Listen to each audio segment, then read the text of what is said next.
BA part प्रथम के विद्यार्थियों के लिए राजस्थान का भूगोल के अंतर्गत राजस्थान की जलवायु के बारे में आज हम लोग पढ़ेंगे।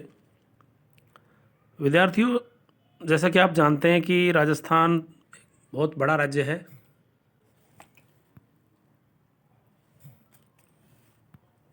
और जलवायु भी उसी प्रकार से बहुत विविधतापूर्ण रूप लिए हुए है। अब इसकी औसत अवस्थाएं जो वायुमंडल की हैं उन्हीं को जलवायु कहा जाता है। और राजस्थान की जलवायु को वैसे ज़्यादातर लोग तो बड़े सरलता से मरुस्थलीय जलवायु कह देते हैं, लेकिन आप लोग के लिए जानना जरूरी है कि मरुस्थलीय जो जलवायु है जिसके बारे में हम लोग अंदाज़ा लगा रहे हैं वो राजस्थान के लगभग 60% भाग में मिलती है। और इसमें पश्चिमी राजस्थान के 12 मरुस्थलीय जिले हैं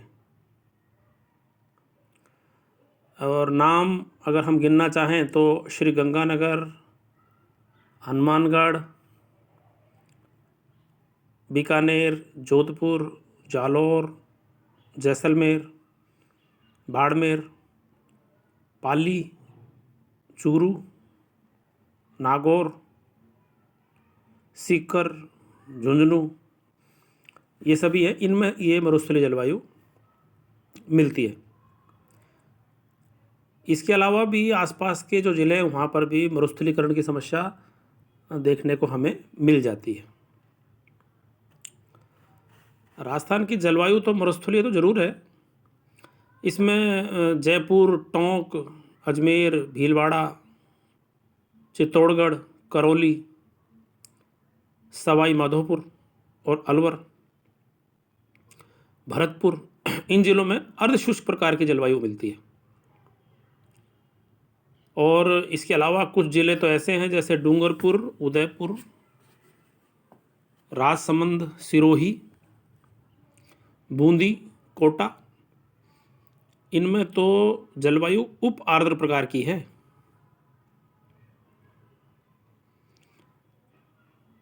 और भी ज़्यादा अगर हम गहराई में जाएंगे तो बांसवाड़ा, झालावाड़, बारां, इन 3 जिलों में तो आर्द्र प्रकार की जलवायु मिलती है।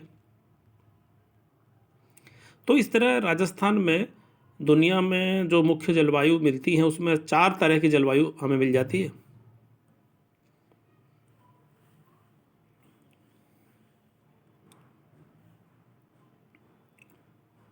राजस्थान के मरुस्थलीय क्षेत्र में हर साल मानसून के समय 100 से 300 मिलीमीटर औसत बारिश होती है।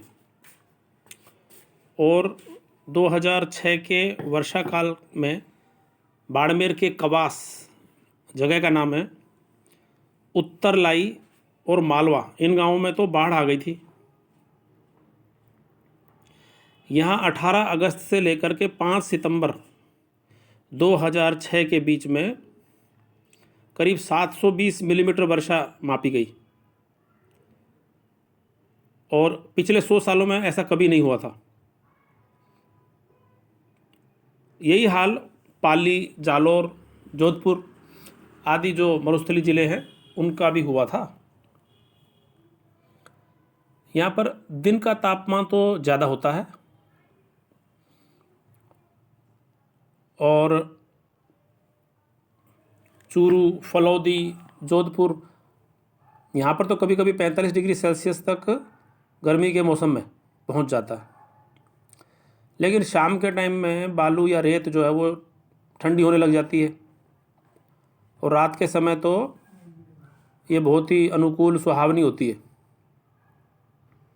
और आदमी को आसानी से नींद आ जाती है। और यहाँ के रेगिस्तानी होने के चलते राजस्थान में ज़्यादातर पशु आहार के रूप में सेवण, लवण, इस तरह की घासें यहाँ पर पैदा होती हैं। और यहाँ के जो पेड़ पौधे जैसे खेजड़ी, बबूल, बैर, खींप, कैर, पानी घास, रोहिड़ा, ये सब पानी से जंगलों के वृक्षों का रूप ले लेते हैं। और राजस्थान में अगर आर्द्रता देखें तो अगस्त और सितंबर के महीने में कई बार तो 100% आर्द्रता देखने को मिलती है। दूसरी तरफ सर्दियों में देखें तो सिर्फ 10% या इससे भी कम। अब राजस्थान की जलवायु को प्रभावित करने वाले तत्व कौन से हैं, इसके बारे में हम जानेंगे। तो सबसे पहली चीज़ है स्थिति नंबर 1। तो हमारा राज्य राजस्थान 23 डिग्री 3 मिनट से लेकर के 30 डिग्री 12 मिनट उत्तरी अक्षांश के मध्य स्थित है। कर्क रेखा राज्य के दक्षिण से होकर गुजर रही है, इसलिए जो ध्रुव दक्षिण का जो हिस्सा है वो उष्ण कटिबंध में आता है, जबकि ज़्यादातर हिस्सा उपोष्ण कटिबंध में आता है। ये अक्षांशीय जो भिन्नता है वो वायुमंडल की अवस्थाओं में भिन्नता जरूर पैदा करती है। शीत ऋतु में देखें तो समताप रेखाएं अक्षांश रेखाओं के लगभग समानांतर दिखाई देती हैं। दूसरा जो कारक है महत्वपूर्ण वो है समुद्र से दूरी नंबर 2। राजस्थान की स्थिति समुद्र से दूर है, उपमहाद्वीप के अंतर में है, तो इसका भी प्रभाव पड़ता है। कच्छ की खाड़ी का समीपस्थ समुद्र जो है वो 235 किलोमीटर दूर है, और अरब सागर का जो समुद्र है वो राज्य की सीमाओं से 400 किलोमीटर दूर है। इसलिए इससे भी महाद्वीपीय तरह की जलवायु यहाँ पर मिलेगी, उसी के लक्षण यहाँ पर मिलेंगे। तीसरा महत्वपूर्ण कारक है धरातल नंबर 3। राज्य का धरातल बहुत सारी विविधताएं लिए हुए है। ज़्यादातर हिस्सा तो समुद्र तल से 370 मीटर से कम ऊंचा है। केवल अरावली पर्वत और दक्षिण पूर्वी पठारी भाग 370 मीटर से ज़्यादा ऊंचे हैं। राज्य का लगभग 60% हिस्सा जो पश्चिम के 12 जिलों में मिलता है, उसके कुछ एकाकी पहाड़ियों को छोड़ दें तो 370 मीटर की ऊंचाई से कम ही है। इसके अलावा उत्तर पूर्व का भरतपुर और उसके आसपास का इलाका, माही नदी से घिरा हुआ छप्पन का मैदान, वो इसी ऊंचाई का हिस्सा है। तो यहाँ पर तापक्रम और एक सी विशेषताएं और अवस्थाएं यहाँ पर मिलती हैं। और पश्चिम के जो रेतीले भूभाग हैं वहाँ गर्मियों में दिन का जो तापमान है वो कभी कभी 50 डिग्री सेल्सियस भी पहुँच जाता है, और रात का तापमान गिरकर, ये गर्मी की बात हो रही है, 14 डिग्री से 70 डिग्री तक पहुँच जाता है। ये तापक्रमीय विशेषताएं फलौदी, चूरू, जोधपुर, इन सब स्थानों पर आराम से देखी जा सकती है। पश्चिम से आने वाली हवाओं का स्वभाव शुष्क होता है और गर्म होता है, और जब ये राजस्थान से होकर गुजरती हैं तो यहाँ के वातावरण को ज़्यादा गर्म कर देती हैं। परिणाम ये होता है कि आर्द्रता का प्रतिशत घट जाता है, वर्षा की संभावनाएं कम हो जाती हैं और फसल सूख जाती है, और मानव और पशु दोनों के शरीर पर प्रतिकूल प्रभाव पड़ता है। सर्दी के मौसम में शुष्क और ठंडी हवाएं चलती हैं, रात के तापमान को तो 0 तक पहुंचा देती हैं। आपने अखबारों में कई बार देखा होगा, हमारे राज्य के कई नगरों, गांव, इलाकों की चित्र प्रकाशित होते हैं। उनमें आप देख सकते हैं कि बर्फ जमी हुई है, यानी ऐसे इलाके भी हमारे राज्य में हैं जो सर्दियों में पहले पाला और ओस के बाद धीरे धीरे पानी जमाव बिंदु पर पहुंच जाएगा और बर्फ का रूप ले लेगा। मटकों में आप जमी हुई बर्फ को बहुधा देख पाएंगे। इसके बाद बच्चों चौथा जो कारक है वो है अरावली पर्वत श्रेणियों की दिशा। नंबर 4 है ये। अरावली पर्वत श्रृंखला उत्तर पूर्व से दक्षिण पश्चिम की ओर राज्य के लगभग बीच से कर्णवत होते हुए फैली हुई है, ये आप जान रहे हैं। और इसका जो विस्तार है वो दिल्ली, अलवर से लेकर के राजस्थान के खेड़ ब्रह्मा और गुजरात के हिम्मतनगर, पालनपुर जिलों तक फैली हुई है। इन पर्वत श्रेणियों को इस दिशा के कारण वर्षा ऋतु में दक्षिण पश्चिम से उत्तर पूर्व को बहने वाली मानसून हवाओं को इनके सहारे सहारे बेरोक टोक हिमालय पर्वत तक जाना होता है। अब यदि इनकी दिशा मानसून हवाओं की दिशा के प्रतिकूल या लंबवत होती तो मानसून हवाओं को इनकी ऊंचाई के कारण अचानक ऊपर उठना पड़ता और संघनन हो जाता और उससे बारिश हो जाती और कृषि का बहुत ज़्यादा विकास हो जाता, जनता ज़्यादा खुशहाल हो जाती। लेकिन हकीकत तो ये है कि ये मानसून की हवाओं के समानांतर हैं, राज्य में बहुत कम वर्षा करती हैं और पश्चिम के भाग में तो बहुत ही कम। तापक्रमीय दृष्टि से देखें तो पश्चिम में गर्मियों के मौसम में दिन और रात में बहुत फर्क मिलता है। अरावली का जो दक्षिण पूर्वी भाग है वो ज़्यादा ऊंचा है, क्रमबद्ध है, इसलिए यहाँ का तापमान ज़्यादा ऊंचा नहीं जा पाएगा। यहाँ गर्म लू के थपेड़े नहीं महसूस होते। वर्षा की मात्रा भी और जगहों से काफ़ी ज़्यादा होती है। पर्वतीय स्थिति है और आर्द्र जलवायु है। आबू पर्वत पर तो आप लोग जानते हैं कि गर्मियों में भी ठंडक मिल जाती है। 5वां कारक है धरातल की ऊंचाई और स्वभाव। धरातल की ऊंचाई के कारण माउंट आबू जो 1722 मीटर ऊंचा है समुद्र तल से, उसका तापमान सर्दियों में तो 0 तक पहुंच जाता है, जबकि जयपुर का तापमान 5 डिग्री सेल्सियस से नीचे बहुत कम पहुंचा है।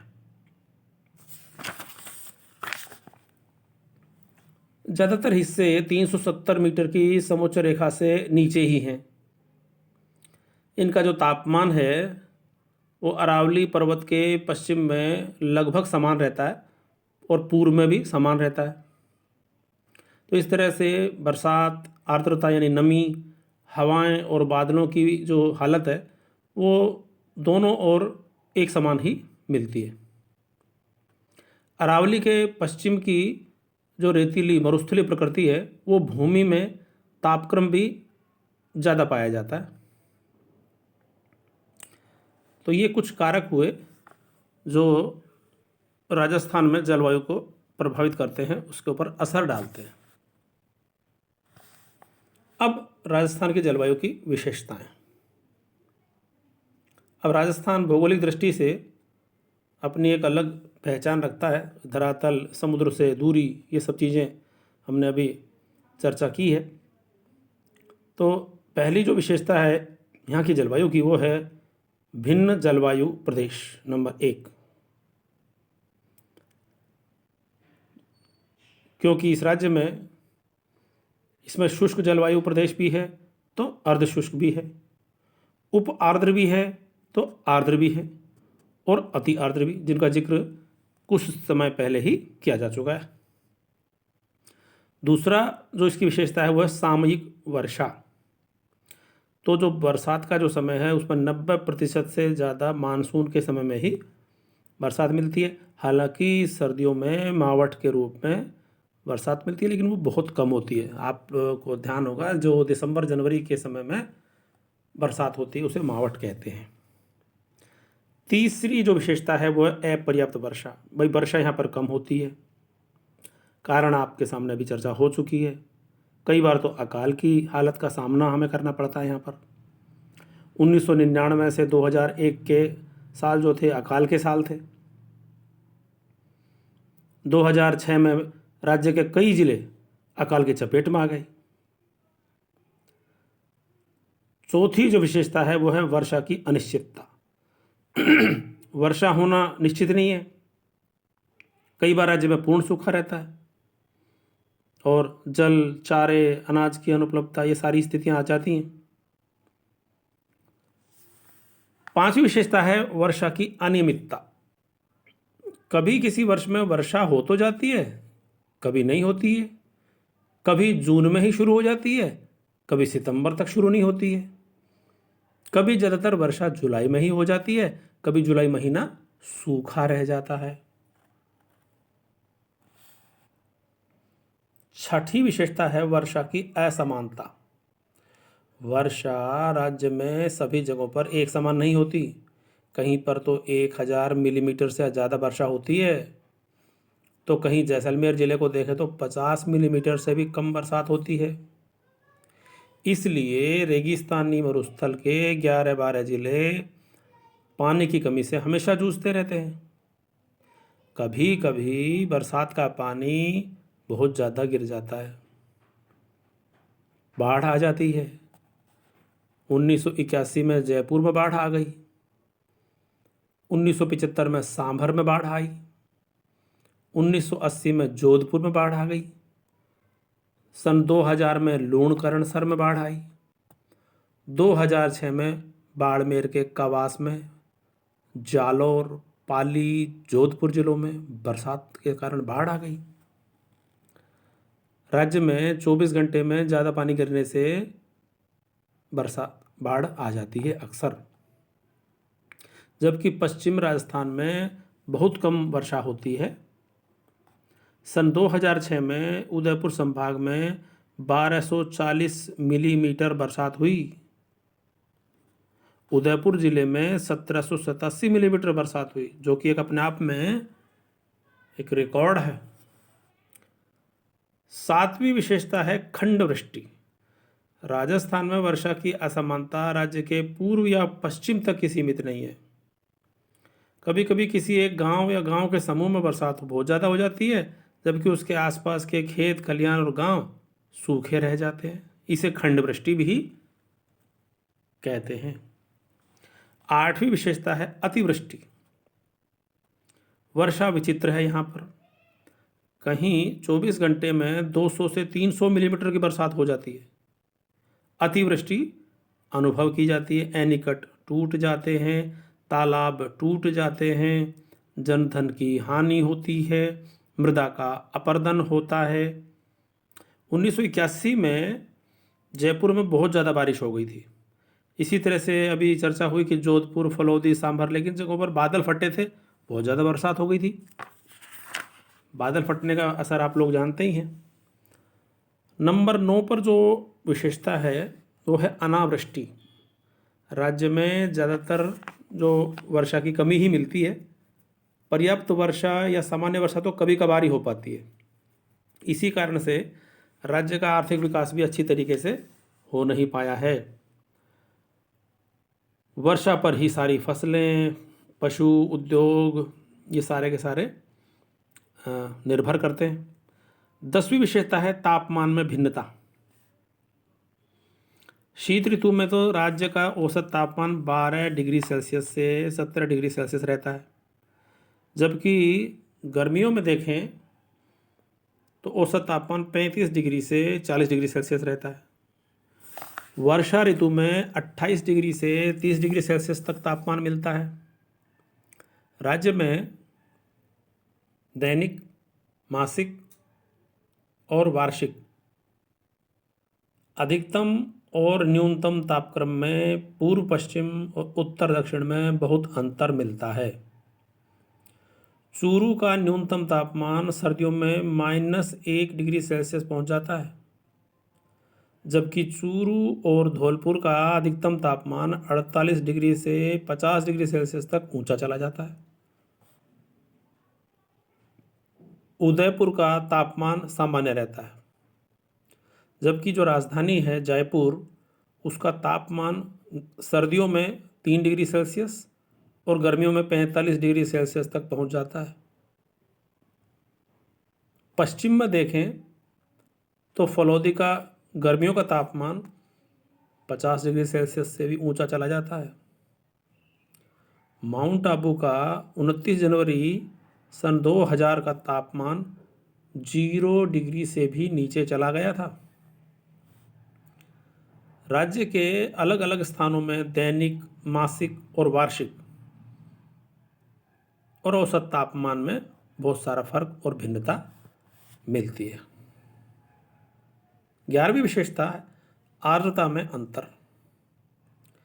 राज्य में धरातलीय उच्चावच हवाओं की दिशा, भिन्न भिन्न ऋतुओं में हवाओं की दिशा के कारण आर्द्रता में फर्क मिलता है। बरसात के समय मध्य जून से अक्टूबर तक हवाएं दक्षिण पश्चिम से मानसून की दिशा के अनुकूल ही चलती हैं, और सर्दियों में ये शुष्क हवाएं उत्तर पूर्व, पश्चिम और दक्षिण पश्चिम से चलती हैं। पश्चिमी विक्षोभ के प्रभाव से तो दिसंबर और जनवरी में हवाएं पश्चिम से चल के आती हैं और वर्षा भी कर देती हैं, सर्दी को भी बढ़ा देती हैं। गर्मियों में मार्च से मध्य जून तक हवाएं पश्चिम से ही चला करती हैं, जो शुष्क, तेज गति वाली, आंधियों युक्त और गर्म होती हैं। इससे लू का प्रकोप बढ़ जाता है, मृदा का कटाव होता है और जनजीवन भी अस्त व्यस्त होने लगता है। मरुस्थलीकरण की क्रिया इससे तेज हो जाती है। तो विद्यार्थियों, ये आज हमने जलवायु के परिचय से लेकर के राजस्थान में हमारे जलवायु की स्थिति, उसकी विशेषताएं, कौन कौन से मोटे तौर पर कारक हैं जो जलवायु को प्रभावित करते हैं, और इसकी विशेषता के बारे में जाना। अगली कक्षा में हम जलवायु के जो तत्व हैं उसके बारे में अध्ययन करेंगे और पूरे राज्य में किस किस प्रकार के कौन कौन से कारक काम करते हैं इसके बारे में जानेंगे।